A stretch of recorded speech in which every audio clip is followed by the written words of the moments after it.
Linda put one hand on her lover's thigh to push off as the pressure on her skull became insistent, and a cold voice next to her ear whispered, "Don't move." Keith's eyes snapped open, looking past Linda's kneeling figure to the figure behind her. Oh my God. The cold, invisible metal on her skin warmed slightly from the contact, but she felt goosebumps run down her back and settle deep in her guts. "You're wrong, Kit," said a voice with a clear intonation. "I am not a god, but I have power over life and death." With a chilling realization, Linda guessed the identity of the third figure. "Albert. Albert," Keith moaned, saying his name, his knees shaking as he tried to move away. "Calm down. You are welcome." Linda couldn't see him, but she guessed from Keith's reaction that her husband must have cast one of his near-death glances at him. "Don't say another word, Kit. Not a single one." Keith put his hand on Linda's shoulder, trying to get her to move away, but Albert held her firmly in place, holding what she thought was his gun to the top of her spine. "Albert, please." Click, click. The sound of a trigger being pulled back. The subtle change in pressure she felt when her husband cocked the gun. It was unmistakable, unmistakably frightening. "Say one more word, you bastard, and I'm going to kill you." From her vantage point, she could only see Keith's pale face, staring with undisguised horror over her head. From that look, her lover seemed loose, pale, and very, very scared. A feeling of shame and disgust swept over the top of her head and then down her back and legs. Fresh drops of uncontrolled whale urine continued to cover the inside of her mouth, causing her nose to wrinkle in disgust. He raised one hand, palm up, and stretched it out slightly, as if that could prevent this whole situation. The gun held to the back of her head moved slightly to the right and then back again. It was a cold, alien sensation that touched a dark, frightened part of her soul. The carpeted floor now felt like rough sandpaper on her bare knees, the pain slowly building in each of them the longer she remained frozen in horror in this position.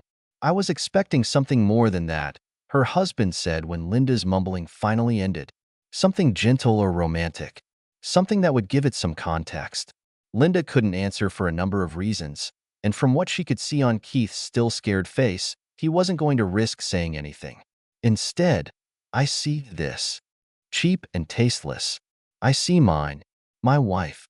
Only the word wife stood out with any emotional content associated with it. And with that, there was nothing positive associated with them. Then there was silence.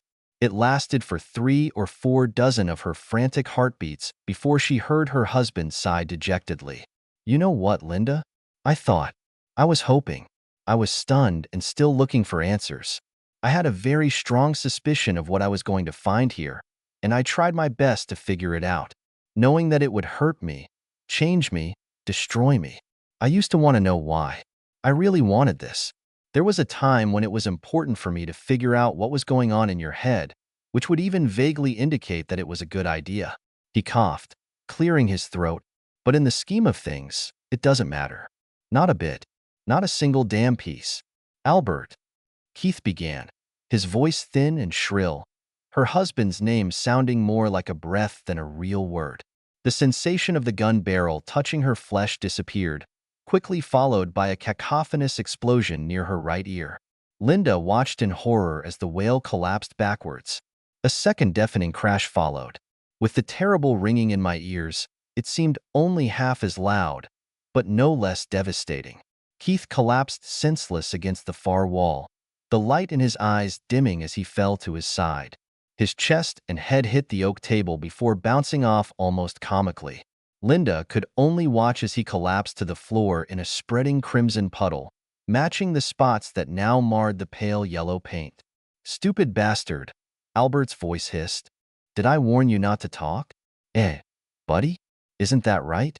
The returning pressure of the gun barrel on her skin no longer felt cool, but was terrifyingly hot as he pressed it against the base of her skull. "You really can pick the stupidest kids, can't you, darling? Think about it, Linda," her mind screamed. "Think you're a dumb fool." All she could see was the lifeless body that had once been her lover, her husband's friend, as it bled to death on their bedroom floor. His tone was like sharpened glass as he silenced her. "I don't want to hear it, and I don't care." She heard what sounded like a zipper closing, and then he grabbed her by the left shoulder, turning her around. Albert was wearing his favorite Carhartt jacket. The plaid shirt underneath was partially pulled out of his blue jeans. She saw a pair of battered gloves tucked into her belt. His face, however, was alien to her. No expression of feelings, no signs of life. His brown eyes looked dead, and there were no wrinkles or facial features that would make him look like anything other than a corpse. With Keith behind her and Albert in front, Linda felt like she was surrounded by the dead. But the gun, he seemed alive. Cold black steel, she could see every angle, every chiseled surface as she lay in her husband's arms. In the room of death, the gun seemed to be the most predatory thing, and his one eye, dark and sinister, was unmistakably directed at her. "There's nothing left in me, Linda. I'm devastated, broken." A sob escaped her constricted throat as Albert spoke calmly. The gun never wavered as she sat there, but she saw the irreparable damage she had done that day.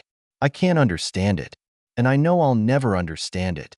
From now on, I can spend my whole life and still never understand why you did it." No action, no talking. No, nothing. She noticed that the dullness in his eyes had become harsh, hard, and harsh. A sense of completion came over her as she looked at her husband. I looked at him and realized that something had snapped inside. "Linda." There was more warmth in the metallic rasp than in the sound her name made when it escaped Albert's lips. "I just wanted you to know that I hate you for what you did to me, and I hope you rot in hell." Before she could say anything, her eyes filled with a blinding flash, and her head snapped back. "Hello, I'm Doug Gade, and here's the main news tonight." First heard on News 12. Levittown resident Albert Colchester was arrested today on 2 counts of murder after police said he shot Keith Darlon of Massapequa and his wife Linda Colchester at their family home.